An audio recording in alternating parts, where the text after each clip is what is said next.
खासदार सुनेत्रा पवार यांनी शरद पवारांची भेट घेतली. पुण्यातील मोदी बागेत सुनेत्रा पवार शरद पवारांची भेट झाली. सिल्वर ओक नंतर आता मोदी बागेत भेटींचा सिलसिला सुरू आहे. त्यामुळे आता राष्ट्रवादी नेमकं चाललंय काय हा प्रश्न आता या निमित्ताने निर्माण होतोय. अजित पवारांकडून शरद पवारांची जवळीक साधण्याचा प्रयत्न असल्याची चर्चा आहे. काल मुंबईत भुजबळांनी शरद पवारांची भेट घेतली. आज सुनेत्रा पवार यांनीही शरद पवारांची भेट घेतली. शरद पवार ही पुण्यातील मोदी बागेत असल्याची माहिती मिळते. त्यानंतर ही भेट झाली. त्यामुळे राष्ट्रवादी पक्षात नेमकं चाललंय तरी काय हा प्रश्न आता या भेटीगाठीवरून निर्माण होतो. मला या विषयावरती काय माहीत नाही. एकतर महाराष्ट्रामध्ये काही घडत नाही. महाराष्ट्रामध्ये एकच घडणार आहे की आगामी येणाऱ्या विधानसभेच्या निवडणुकीला महायुती म्हणून भारतीय जनता पक्ष, शिवसेना आणि राष्ट्रवादी काँग्रेस पक्ष एकत्रितपणाने सामोरं जाणार आहे आणि राज्यामध्ये महायुतीचं सरकार पुन्हा एकदा येणार आहे. हेच महाराष्ट्रामध्ये घडणार आहे. याच्यापेक्षा काही वेगळं घडणार नाही.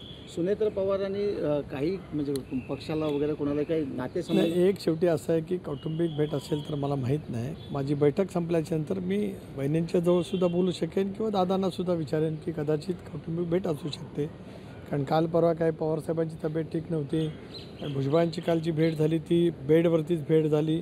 त्याच्या अनुषंगाने कदाचित असू शकेल. राजकारणाच्या ठिकाणी ठेवा आणि ते कौटुंबिक सख्य आहे. एवढे वर्ष एकत्रित राहिलेलं आहे.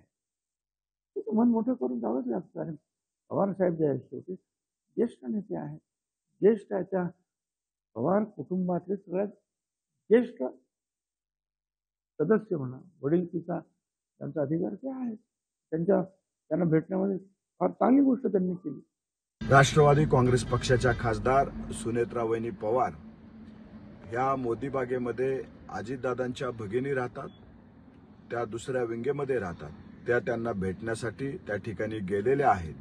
माध्यमामध्ये वेगवेगळ्या बातम्या दाखवून कार्यकर्त्यामध्ये संभ्रम निर्माण करण्याचा प्रयत्न केला जातोय. माध्यमाला विनंती आहे की त्या बातम्या थांबवाव्यात. वहिनी ह्या अजितदादांच्या भगिनी यांना भेटण्यासाठी गेलेल्या आहेत. मी काय बोलणार, मला काय माहिती नाही. ठीक आहे, चर्चा आहे त्याच्यावर मी काय बोलणार. आता जर त्यांना भेटायचं असेल तर ते भेटू शकतात. काल भुजबळ साहेब भेटले साहेबांना. लोकशाही मराठी ऐका, पहा, जागरूक रहा.